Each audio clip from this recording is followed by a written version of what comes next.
Welcome to a fantastic edition of Rebellion's educational series.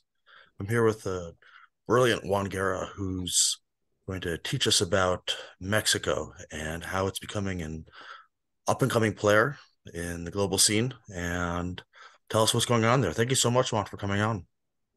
Hey, pleasure. Pleasure. Thanks for having me. Great to meet you and happy to talk about my country. I love So, Mexico. I've only had the best times there.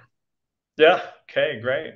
Um, so one thing to perhaps mention about Mexico, it is that it's so diverse, right? So if you think of the US, it's not the same in New York as it is in Dallas, Texas, or McAllen, Texas, or LA, or Seattle, right? It's just, or the Midwest.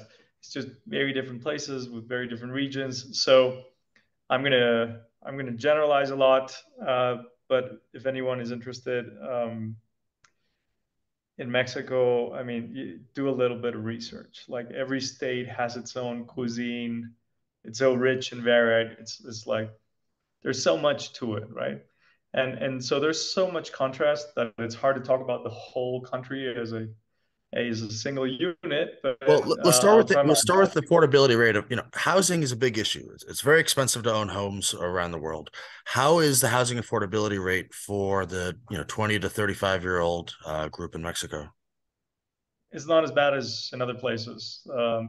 I think you'll tend to find that younger countries, our population is relatively young. Younger countries tend to have policies that favor purchasers of real estate, whereas in more mature economies with older populations, you tend to have policies that favor homeowners and push the price up. So it's not that big of an issue in Mexico as it would be, for example, in the UK. Excellent. So, how is youth employment also? Well, I don't think we've ever had more employment in recent history, uh, generally, right? Like we're having a lot of employment in Mexico and around the world. Doesn't mean we don't have unemployment, but as far as I'm aware, we don't have a disproportionately high rate of youth unemployment over here. Generally speaking, the labor market is booming. So, if I'm a multinational CEO, why would I want to put capital towards my Mexican operations? Well, one obvious point is proximity to the U.S. There's a lot of security of your supply chain, right? You don't have to travel long distances. Geopolitically, uh, Mexico and the U.S. have worked well together for decades now, so it's not as volatile as in other places.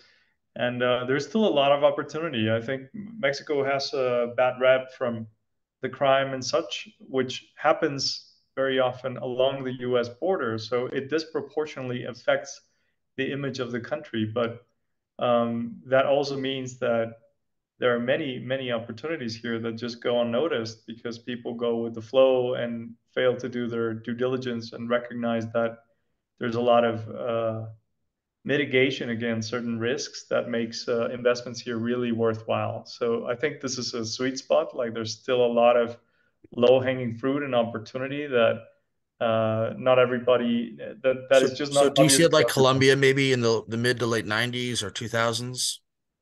I'm not as familiar with Colombia as I am with Mexico, so I don't want to make Colombia. inferences that yeah just expose my ignorance.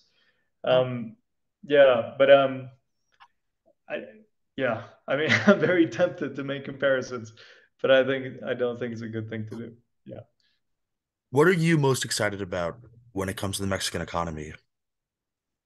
Well, it's quite encouraging to see that a bunch of people are no longer below the poverty line. Uh, so I think there's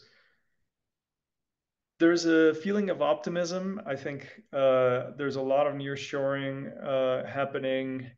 Um, the question remains, are all these wonderful things going to pull us in the right direction in spite of many Mexicans' best efforts to pull us in the wrong direction?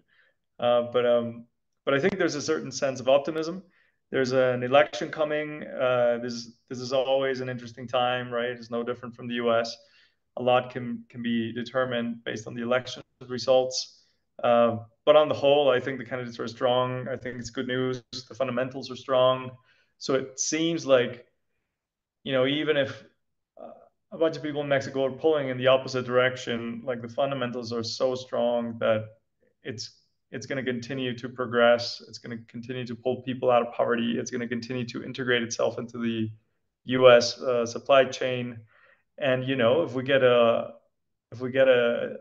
good strong government, then all the better, right? Because it can catapult this into a much faster success and So growth story. you feel Mexico City is a safe place these days? You're comfortable walking the streets? I am, but like any big city, right? There's areas where I'm not comfortable No, walking no, the. there are areas in New York City, just, a few miles from my office where I would not be comfortable getting out of my car. Yeah, yeah, exactly. It also depends on how you carry yourself, whether you're wearing any jewelry and such. Yes. Uh, Yeah, same. I've lived in Mexico City, I don't know how many years. I don't know, let's say 20 years or something. I've never had an incident myself. I've had, things happen to family. Thankfully, nothing major. But Mexico City as a whole tends to be a relatively safe place if you know what if you're not doing dumb things. I mean, you don't have to have any specialist knowledge. You just need to be mindful of where not to go on the yeah, for the most part. Is Now, it, that doesn't mean bad things don't happen. As you said, like bad things happen in New York, Mexico City, Tokyo. Just got to be mindful of those things.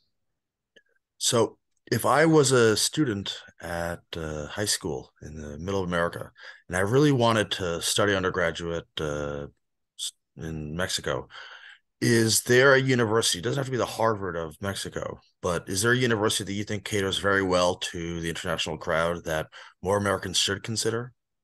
Sure. Uh, Lots of them, actually, most of them. I think let's say you're planning to do an exchange semester or a year abroad. That's a really great move, and Mexico City will not disappoint, or Mexico generally, right? But Yeah. Mexico City is conveniently placed kind of in the middle of the country. You can travel really easily from here, see a bunch of places. One of the largest cities in the world, so you get the best of everything.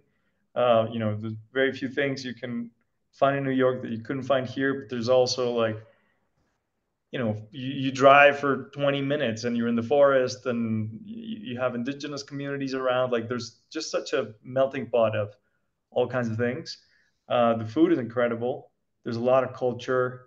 So if you're planning on studying in Mexico City, really you won't be disappointed. Now, if it's just for like a summer, a couple of months, or 3 months stay, then maybe a smaller place is also fine, and you won't get bored. But if you're thinking of a year long stay, then Mexico City is probably the best way to go, and then just travel from here. Oh, I love how bullish you are on Mexico and the Mexican economy. Is there anything you're worried about though, that potential roadblocks, obstacles to this fantastic rising sun? Yeah, I mean, the grass is always greener on the other side, right? So as a Mexican and now being back in Mexico for 5 years, I can see a lot of the things that are wrong and how much we get in our own way. And if only we could just be more cohesive. Uh, Politics have become more divisive, maybe not as much in the U.S. right now, but certainly more divisive than they used to be. If we could all just kind of pull in the same direction, um, and leave behind some of the childish ideas about what good progress, economic progress looks like. I think it's really going to speed things up. And so there's that. There's of course crime cannot be ignored. It can spiral. Like we've had worse moments. We've had much better moments, but we've had much worse moments as well. And this can really affect quality of One life. positive with the crime in the North is, as you mentioned, so much of the crime is really attributed to the drug flow to the United States, as the United States is the consumer of it. As the United States legalizes various drugs, hopefully the black market will lose its demand. That's one idea. So I think that's a wonderful thing. I think if there's a market, like if there's demand, there's going to be a supply, and someone's going to meet that supply, and they'll do whatever it takes to meet that supply. One of the short-term impacts of that is that if criminals start losing revenue streams, they might start diversifying into other forms of income, which could lead to kidnappings and who Yes, knows what. that's And true. so, yeah, like the long term consequences, absolutely all for it. Short term, we may have to mitigate some of the collateral damage. Well, no story's perfect, but no, we're excited to watch Mexico unfold. I think it's got a really bright future ahead of it, and I really enjoyed learning from you today, Juan. It was a pleasure, and Thanks for inviting me.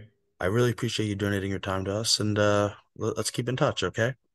Let's do that.